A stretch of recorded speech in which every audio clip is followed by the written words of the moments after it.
This fellow was fuming. He looked around, there were 40 guys like him, all with their shirt and banian out and a thermometer in the mouth. Then the fourth nurse came. She very religiously took the temperature of the first person, came up to him, removed the thermometer. He could not hold any more. He shouted at the fellow sitting next to him, "Hey, what the hell is this? Is it a mental asylum?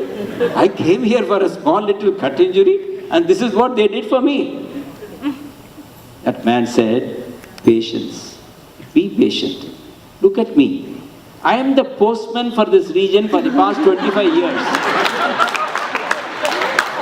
For the past 25 years, I am the postman.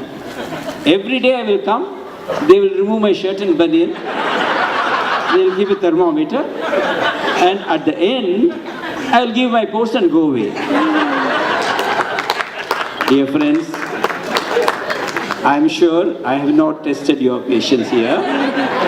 I am also sure that you will not test the patience of Shankara Eye Foundation, so that the replication will happen as fast as it can be. So thank you very much. I bring greetings from the entire Shankara family in India, and we could also bring a little bit of showers to the Bay Area yesterday night and this morning as well.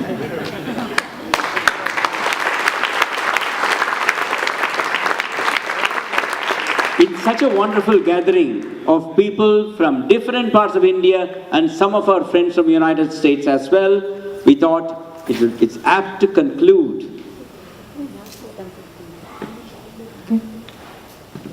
with the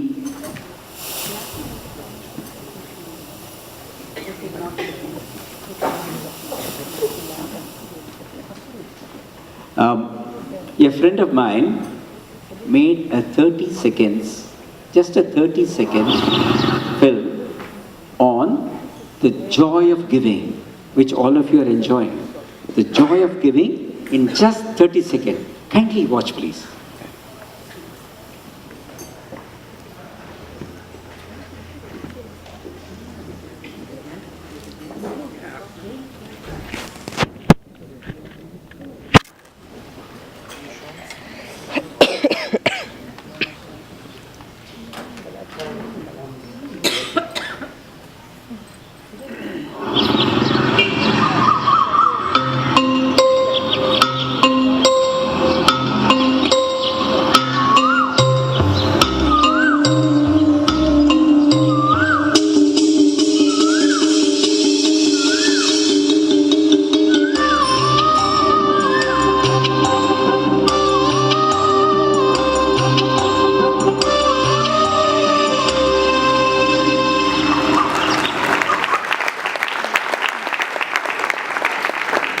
Before we conclude with the national anthem by A.R. Rahman, it will be my pleasure, because without the better half, nothing happens. And right from the day one in Shankara, it was my wife, Dr. Radha, who stood by me. And it's 38 years. Both of us have been 100% honorary in this movement. This is not our bread and butter. We are 100% honorary in this movement of Shankara. I would like Radha to come and say a few words, sharing her thoughts with all of you.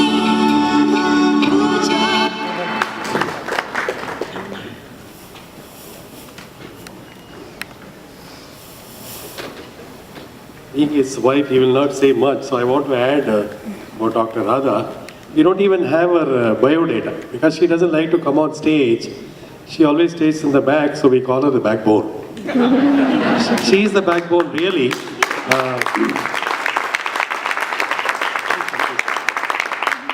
So, see, this whole journey is fun. Not only the destination, we're enjoying the journey. So, initially she trained the girls from Guntur, all the Telugu girls.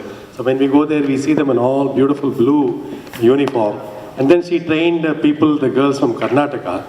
Then in 2008, when I went there were Gujarati girls in nice blue uniform. Then she trained Punjabis also. She said the most challenging was with the Punjabi girls. Because every set, they will come and stand outside her office. They'll say, "Dr. Radha madam, can we come in?" But these Punjabi girls directly will come inside, tell her, we don't like chawal, we want chapati. So they introduced chapatis. And then when we went to Kanpur inauguration, when she left the hospital, the girls are literally crying. She's like their mom to them. She scolds them with a lot of affection. And without her, we won't have a great team across the country. Thanks to Dr. Radha.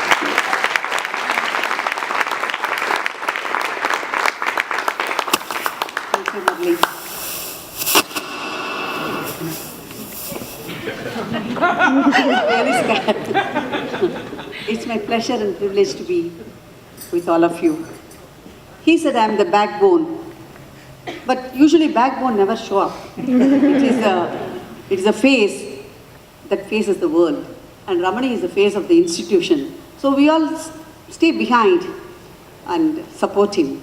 Don't think I'm very humble or modest. I'm always by his side to say that he is right, he is wrong, he could have done this like this, and always correcting him or criticizing him. So I am a typical nagging wife, and he has to put up with me. And what is the bondage between us? We stay thousands of miles away. Being Indians, that is one bondage. The other thing is, every one of us, by heart, with passion, we want to do something to the less privileged. We always want to extend a helping hand to the needy. Every minute, see, I'm an informal speaker. After Ramani's speech, it's very difficult to continue the momentum. He's like a sun, I'm like a moon. But moon has its own charm, you'll agree.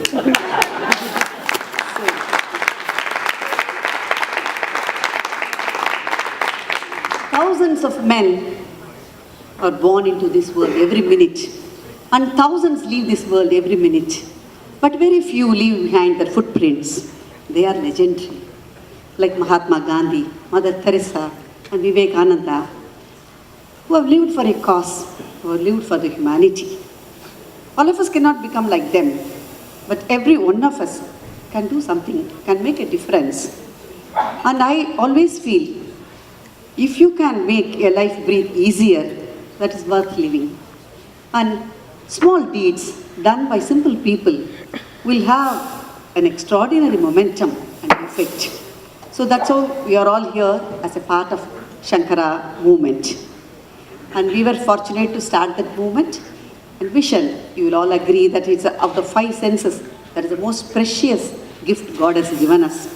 To be blind unnecessarily is injustice. If you can do something about it, you have to do it. So many of the 85% of the conditions are curable if detected early, and lack of affordability, accessibility, and knowledge, many become blind in India. So we go out to them, see them, screen them, and bring them back to the hospital and restore their vision. So it is not an individual's job, it is a team work. All along we have been supported by everybody, and now we would have been in Coimbatore alone, like without Shankara Eye Foundation, we wouldn't have replicated. So the whole credit will go to Shankara Eye Foundation, who have motivated us to take up this challenge of replicating Vision 2020 by the year 2020. Here I should place my regards to Murali, supported by Kala, Jayanti and Subbu, Divyogi and his wife, Sundar and his wife, and there are so many volunteers. To name them, I may not do justice. So I should thank every one of you for getting involved in this cause and motivating others to do the same. So what is the qualities you think it is required to make a charity successful? I think it is the dedication, the perseverance, and the passion. See, extraordinary people, you may think that we have achieved something, but we were fortunate enough to be bestowed upon this opportunity to pursue such a cause. We started as a simple thing, and without realizing this has grown into this level. But so I can recollect, since we are here for 30 years or so, I feel extraordinary people are ordinary people who do everything with extraordinary passion. If you find a cause, and if you find a cause that is larger than your life, Ramani has I can also include myself, but he has sacrificed 24 hours and all along for this cause. He has breathed like every breath of his till date, and the dream has filled his whole being, and he has won us with the cause. I think the leader should take it up, the others will follow. And then the leader has to give the way to others also to blossom into fellows like him. So we have the opportunity of delegating the work and motivating people to take up the cause. And second is the perseverance. It is not easy to go to the top. People think it is an easy job, but we have faced so many obstacles, struggles, criticism, negative. See, as you get the fame, the other side of the coin is also there. Never get depressed. The world is such. It will criticize and it will also praise you when you are successful. Once you prove that you are good at your job, it is not for yourself. People will come after you. That is, we have proved that, and we always encourage Murli to do so, because don't get depressed. Once you prove that you can do this, people will definitely come after you. So always if you want to be a history reader, remain quiet. If you want to be a history maker, you have to take up some challenge. And then people merely exist. Existence is not charming. So you have to live up to your potential. Prove to the world that you can do something to make a difference. So they are also fortunate enough to take up this cause. I fondly remember Balu Mama was very close to me, and we should always thank him for these people to have taken up this cause. And the third is the passion. See, at home, everybody likes their mother's recipes, mother's food. So